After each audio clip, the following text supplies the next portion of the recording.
എൻ്റെ കയ്യിലിരിക്കുന്ന ഇത്രയും പഴക്കം ചെന്ന ചെറുതിനടുത്ത സ്ഥലം കാണിക്കാമേ. അപ്പോൾ ദേ ഈ കാണുന്ന ആ സൈറ്റാണ് കേട്ടോ. ഇത് നമ്മളിതേ ഒരു പഴയ വീടാണ് കേട്ടോ. ഒരുപാട് വർഷം പഴക്കമുള്ള ഒരു പഴയ വീടാണ്. അപ്പോൾ ഇത് ഫ്രണ്ട് കുറേ ഭാഗത്ത് കംപ്ലീറ്റ് ആയിട്ട് പഴയ മൺകട്ടയാണ് കേട്ടോ. അത് നമ്മൾ മണ്ണിലുള്ള മൺകട്ടയാണ്. പിന്നെ അതുപോലെ തന്നെ ബാക്ക് വർക്ക് ഏരിയ അവർ പിന്നീട് ഇറക്കിയതുകൊണ്ട് അവിടെ അത്രയും സിമെൻറ്റല്ലാണ്. അതും പണ്ടത്തെ കെട്ടാണ് കേട്ടോ. അത് 4 ഹോളുള്ള. അപ്പോൾ ഇത് ഞാൻ കാണിച്ചിരുന്ന ആ സൈഡ് ഉണ്ടല്ലോ, ആ 2 സൈഡിൽ ആ ഏറ്റവും മുകളിലായിട്ട്. അപ്പോൾ ഈ ഭാഗത്ത് ദേ അമ്മി ഇരുന്നതാണ് കേട്ടോ. എനിക്ക് ഇതിൻ്റെയൊക്കെ വീഡിയോ എടുക്കണമെന്നുണ്ടായിരുന്നു. പക്ഷേ നല്ലപോലെ ആ സമയത്ത് മഴയും കാര്യങ്ങളൊക്കെ ഉള്ളതുകൊണ്ട് ഞാനത് ഒരുവിധം അഡ്ജസ്റ്റ് ചെയ്ത് നമ്മൾ ഈച്ചകളൊന്നും അധികം നഷ്ടപ്പെടാത്ത രീതിയിൽ നമ്മളങ്ങ് എടുക്കുകയായിരുന്നു കേട്ടോ. അതുകൊണ്ട് ഇതിൻ്റെ വീഡിയോ കാര്യങ്ങളൊന്നും അങ്ങനെ എടുക്കാൻ പറ്റിയില്ല. അത് ഇവിടെ നല്ല അടിപൊളി ഒരു കോളനി, ഏകദേശം ഒരു 1/2 കിലോയ്ക്ക് പുറത്ത് തേനിരുന്ന ഒരു ഭാഗമാണ് കേട്ടോ. ഞാൻ പിന്നെ രണ്ടാമത് ഇവിടെ ഒത്തിരി ഈച്ചകൾ ഇരുന്നതുകൊണ്ട് നമ്മളവിടെ കുറച്ച് മണ്ണ് കാര്യങ്ങളൊക്കെ അതിൻ്റെ പുറമേ ഒന്ന് സെറ്റാക്കി ഇട്ടതാണ്. അപ്പോൾ ഇതാണ് വീടിൻ്റെ അവസ്ഥ, അറിയാമല്ലോ, മൺചുവരാണ്. അപ്പോൾ ഏകദേശമൊക്കെ മുൾഭാഗമൊക്കെ നനഞ്ഞ് നിൽക്കുന്നു. അപ്പോൾ അധിക സമയം അവിടെ നിൽക്കാനും പറ്റത്തില്ല. പിന്നെ ഇത് ഇപ്പോൾ ഈ കാണിക്കുന്നത് 3 കൂട്, എല്ലാം ഈ സൈഡിലിരുന്ന എല്ലാ കൂടും അടുത്തടുത്തായിരുന്നു കേട്ടോ. ഇവിടെ ഏകദേശം ഒരു 7 കൂട് അടുപ്പിച്ചോളം ഈ ഭാഗത്തുണ്ടായിരുന്നു. 7 കൂട് അടുപ്പിച്ചുണ്ടായിരുന്നു കേട്ടോ. അപ്പോൾ ഇത് ഞാൻ ഈ 3 കൂട്, ഇപ്പോൾ ഈ കാണിച്ചുകൊണ്ടിരിക്കുന്ന 3 കൂടെടുത്തത് മറ്റേ കൂടെടുത്തതിൻ്റെ അന്നല്ല കേട്ടോ. അതായത് അത് കഴിഞ്ഞ് ഏകദേശം ഒരു 3 ദിവസം കഴിഞ്ഞതിന് ശേഷമാണ് ഞാനിപ്പോൾ ഈ 3 കൂടെ എടുക്കുന്നത് കേട്ടോ. അപ്പോൾ നമുക്ക് സ്പ്ലിറ്റിംഗ് ബോക്സോ അങ്ങനെയൊക്കെയുള്ള കാര്യങ്ങളുണ്ട്. പക്ഷേ എങ്കിലും ഞാൻ ഈ പ്രാവശ്യം എടുത്തിരിക്കുന്നത് നമ്മളെ മുളക്കൂട് തന്നെയാണ് കേട്ടോ.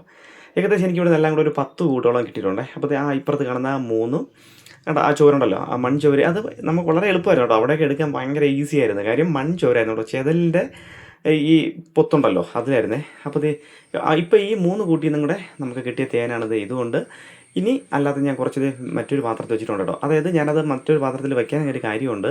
ഇത് നമ്മളെ പഴക്കം ചെന്ന കൂട്ടി എന്നുള്ള തേനാണ് കേട്ടോ. അപ്പോൾ ഈ കൂട്ടിലുള്ളത് ഇവിടെ നിന്നൊക്കെ എടുത്തതെന്ന് പറഞ്ഞാൽ ഒത്തിരി പഴക്കമുള്ളതാണ് കേട്ടോ. അപ്പോൾ തേന് നല്ല ഒരു കറുത്ത കളർ പോലെ ഉണ്ടല്ലേ, നല്ല ഒരു കളറിലിരിക്കുകയാണ് കേട്ടോ. അപ്പോൾ ഈ ഭാഗത്തു നിന്നൊക്കെ എടുത്ത തേനാണത്. അപ്പോൾ ഞാനിനി അല്ലാതെ എടുത്ത തേനും കൂടെ ഞാൻ കുറച്ച് വെച്ചിട്ടുണ്ട്. അത് ഞാൻ ലാസ്റ്റ് കാണിച്ചു തരാം കേട്ടോ. അപ്പോൾ നമ്മൾ ഇപ്പോഴത്തെ ഇളം തേനൊക്കെ ആണെങ്കിൽ ഇത്ര കളർ കിട്ടത്തില്ല. ഇത് ഒരുപാട് വർഷം പഴക്കമുള്ളതുകൊണ്ട് കിട്ടിയ കേട്ടോ. അപ്പോൾ നമ്മൾ ഈ മുളയുടെ ഇത് വെച്ചിട്ട് ഞാൻ എൻട്രൻസിൻ്റെ ഭാഗം കറക്റ്റായിട്ട് നമ്മൾ ആ ചിരട്ടയും വെച്ചു. അതുപോലെ തന്നെ ഈ നമ്മൾ ആ തേനീച്ചക്കൂട്ടിലുള്ള അതിൻ്റെ എൻട്രൻസിൻ്റെ ഭാഗം കിട്ടുകയാണെങ്കിൽ അത് വയ്ക്കാം. ഇല്ലെങ്കിൽ അതിൻ്റെ അകത്തുള്ള നമ്മൾ എടുക്കുന്ന കൂട്ടിനകത്തുള്ള കുറച്ച് മെഴുക് പുറമെ തേച്ച് കൊടുത്താൽ കേട്ടോ. എൻട്രൻസിൻ്റെ ഭാഗത്ത് തേച്ച് കൊടുക്കുമ്പോൾ അവർക്ക് അതിൻ്റെ സ്മെല്ല് മനസ്സിലാവും. അങ്ങനെ ഈച്ചകൾ വന്ന് കയറും. അപ്പോൾ ഞാൻ ഈ 3 കൂടും സെറ്റ് ചെയ്യുന്ന സമയത്ത് നല്ലതുപോലെ അത്യാവശ്യം മഴയായിരുന്നു. അപ്പോൾ ഇതൊക്കെ ഞാൻ ഈ ഒരു സൈഡ് തന്നെയാണ് കേട്ടോ, ഇവിടെ നിന്നൊക്കെ എടുത്തതാണേ. അപ്പോൾ ഇതാണ് ഞാൻ നേരത്തെ പറഞ്ഞ നമ്മളെ അടുക്കള ഭാഗത്തുള്ള, അതിൻ്റെ നേരെ തൊട്ട് താഴെയുള്ളത്. ഇതെല്ലാം ഈ കരിങ്കല്ല് ഈ ഭാഗത്തൊക്കെ എത്തില്ലേ, കരിങ്കല്ലിൻ്റെ നമുക്ക് പൊളിക്കാൻ എളുപ്പമായിരുന്നു. കാര്യം പണ്ടത്തതായതുകൊണ്ട് മൺകെട്ട് കാര്യങ്ങളൊക്കെ ആയിരുന്നു കേട്ടോ. അതുകൊണ്ട് വളരെ എളുപ്പമായിരുന്നേ. അപ്പോൾ ഞാൻ എന്തായാലും ഒരിക്കൽ കൂടെ ഇത് കാണിച്ചു തരാം കേട്ടോ. ഇത് സ്ലാബാണ് കേട്ടോ, അടുക്കള സ്ലാബിൻ്റെ ഇതാണ്. അപ്പോൾ ഇത് ഞാൻ നേരത്തെ ഒരിക്കൽ കാണിച്ചു പോയ വീഡിയോസ് തന്നെയാണ് കേട്ടോ.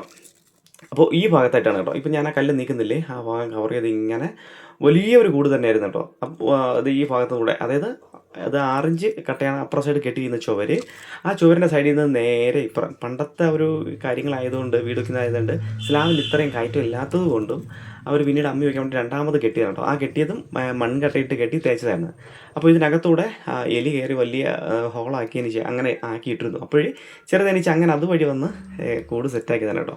പിന്നെ ഇതാണ് ആ വീടിൻ്റെ ഒരു അവസ്ഥയും കാര്യങ്ങളും കേട്ടോ. എല്ലാം നമ്മൾ ഇതിൻ്റെ കട്ടളയും ജനലും കാര്യങ്ങളെല്ലാം തട്ടി മാറ്റി കേട്ടോ. ഇനി JCB കൊണ്ടൊന്ന് തട്ടി ഒന്ന് ലെവൽ ചെയ്ത് കഴിഞ്ഞാൽ പരിപാടി കഴിഞ്ഞു. അടുത്തിന് അവിടെ ഒരു പുതിയ വീട് ഉടനെ പണിയും.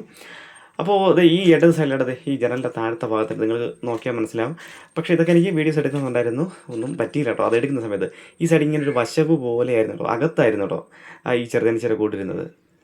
അപ്പോൾ ഇത് ഞാൻ ബാക്കിലെടുത്തിട്ട് ആ തിട്ടപ്പുറത്താണ് കേട്ടോ. അപ്പോൾ ഇനി ഈ 2 ജനൽ കാര്യങ്ങൾ എടുക്കാനുണ്ട്. ഇത് സിമെൻറ്റിൽ ആയതുകൊണ്ട് തന്നെ ആ JCB കൊണ്ട് തട്ടുന്ന സമയത്ത് എടുക്കുക എന്നുള്ള രീതിയിലാണ്. അപ്പോൾ ഇതാണ് ഞാൻ പറഞ്ഞത് കേട്ടോ.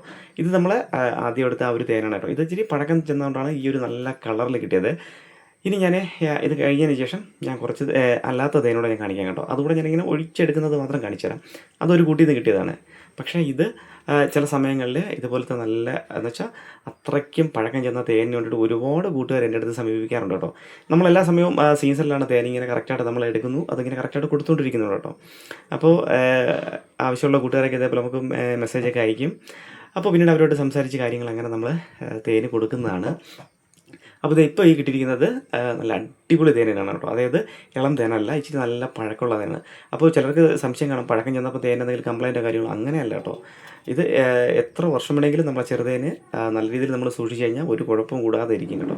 അപ്പോൾ ഞാനിപ്പോൾ എടുത്തിരിക്കുന്നത് ഈ ചെറുതേനെല്ലാം കൂടെ നമ്മൾ സാധാ ചെയ്യുന്നത് പോലെ ഒരു കണ്ണാപ്പയിൽ, അതായത് നമ്മൾ ഈ അരിപ്പ പോലത്തെ പാത്രം ഉണ്ടല്ലോ അതിൽ വെച്ചതിന് ശേഷം വെയിലത്ത് വെച്ചാണ് കേട്ടോ.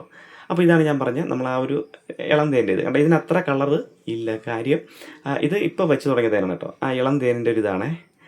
അപ്പോൾ മറ്റേതായിരുന്നു നമുക്ക് കുറച്ചുകൂടെ. പക്ഷേ ഞാനിതെല്ലാം കൂടെ ഒരുമിച്ചാണ് നമ്മളിന്ന് ഈ വെയിലത്ത് വെച്ച് ഇങ്ങനെ വെയിലത്ത് നമുക്കൊരു കുറച്ച് സമയം വയ്ക്കുമ്പോഴത്തേക്ക് നല്ല വെയിലാണെങ്കിൽ ഒരു അരമണിക്കൂറിനകത്തൊക്കെ വെച്ച് നല്ലതുപോലെ മെഴുകിൽ നിന്ന് തേന് സെപ്പറേറ്റ് ആയിട്ട് കിട്ടും. അങ്ങനെ കിട്ടുന്ന ഒരു ഗുണമെന്ന് പറഞ്ഞാൽ നമുക്കിതിനകത്ത് പൂമ്പൊടിയൊന്നും മിക്സ് ആകത്തില്ല കേട്ടോ. അപ്പോൾ നമ്മളെ പല കൂട്ടർ ചോദിക്കുന്നുണ്ട് പൂമ്പൊടി ആവശ്യക്കാരുണ്ട്, പൂമ്പൊടി ഇട്ടുള്ള തേനും ചോദിക്കുന്നുണ്ട്, അല്ലാതെ ഇങ്ങനെയുള്ള തേനും ചോദിക്കുന്നുണ്ട്. പക്ഷേ ഇങ്ങനെയുള്ള തേനാണെങ്കിൽ നമുക്ക് ഒത്തിരി കാലം ഇരിക്കും. അപ്പോൾ വീഡിയോ ഇഷ്ടപ്പെട്ട സപ്പോർട്ട് ചെയ്യാൻ മറക്കല്ലേ. അപ്പോൾ അടുത്തൊരു കിടക്കാച്ചി വീഡിയോ കാണാം. അതുവരെ ടാറ്റ.